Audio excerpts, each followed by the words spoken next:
एक दिन एक महात्मा प्रवचन देने के लिए आए थे। उस महात्मा का प्रवचन सुनने के लिए काफी सारे लोगों की भीड़ जमा हुई थी। इतनी भीड़ में से महात्मा ने एक आदमी को खड़ा किया और उन्हें आगे बुलाया। महात्मा ने उस आदमी से कहा कि मैं आपसे दो सवाल पूछूंगा। आप मुझे सच सच बताना। जो भी आप सोचते हो वैसा ही मुझे बताना। उस आदमी ने कहा, जी महाराज, मैं आपको सच ही बताऊंगा। उस महात्मा ने उससे पहला सवाल ये पूछा कि अगर कोई सुंदर लड़की बाजार में आपको दिखे तो क्या आप उसे पलटकर देखेंगे? उस आदमी ने कहा, जी जरूर। उस वक्त अगर मेरे साथ मेरी बीवी ना हो तो मैं पलटकर जरूर देखूंगा। उस आदमी का ये जवाब सुनकर प्रवचन में हाजिर पब्लिक हंसने लगती है। तभी महात्मा जी ने उस आदमी से पूछा कि आपको उस लड़की का चेहरा कब तक याद रहेगा? उस आदमी ने कहा, मुझे वो चेहरा तब तक याद रहेगा जब तक मैं उससे सुंदर लड़की ना देख लूं।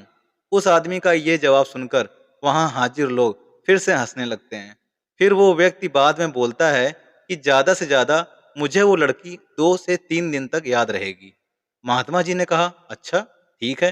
अब मेरा दूसरा सवाल आपसे ये है कि अगर मैं आपको एक उपहार दूं और मैं आपसे कहूं कि आपको ये उपहार दिल्ली में एक अमीर बिजनेसमैन रहता है, उसके घर तक पहुंचाना है, तो क्या आप मेरा ये काम करोगे?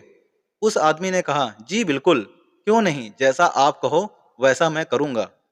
तभी महात्मा ने कहा, आप वहां उसके घर पर जाते हो, बाहर एक गार्ड आपके लिए खड़ा होगा।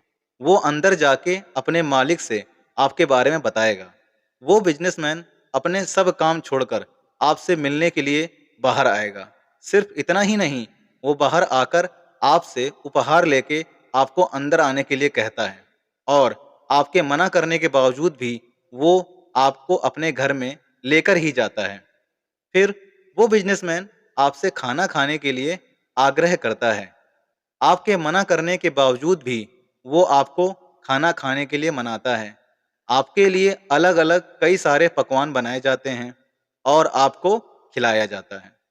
फिर आप अंत में घर जाने के लिए आज्ञा लेते हो। वो बिजनेसमैन आपको छोड़ने के लिए अपने ड्राइवर को साथ में भेजता है। आप बहुत खुश हो जाते हो। इतना बोलने के बाद महात्मा उस आदमी से पूछते हैं कि अब आप बताइए कि आपको उस बिजनेसमैन का चेहरा कितने दिनों तक याद रहेगा? तब उस आदमी ने कहा कि महाराज, मुझे उसका चेहरा जिंदगी भर याद रहेगा। तो इस कहानी से हमें ये सीख मिलती है कि हमें जीवन में अपनी सुंदर छवि बनाने में ध्यान देना चाहिए, ना कि सुंदर चेहरा, क्योंकि लोग चेहरा भूल जाते हैं पर आपका व्यवहार कभी नहीं भूलते हैं। तो दोस्तों, सुंदरता पे मत जाओ, जाओ उसके नेचर पे, उसके व्यवहार पर। व्यवहार जितना अच्छा होगा, वो दोस्ती उतनी ही ज़्यादा अच्छी होगी। कहानी पसंद आई हो तो लाइक, सब्सक्राइब, शेयर करना। मिलते हैं अगली कहानी में, तब तक के लिए धन्यवाद।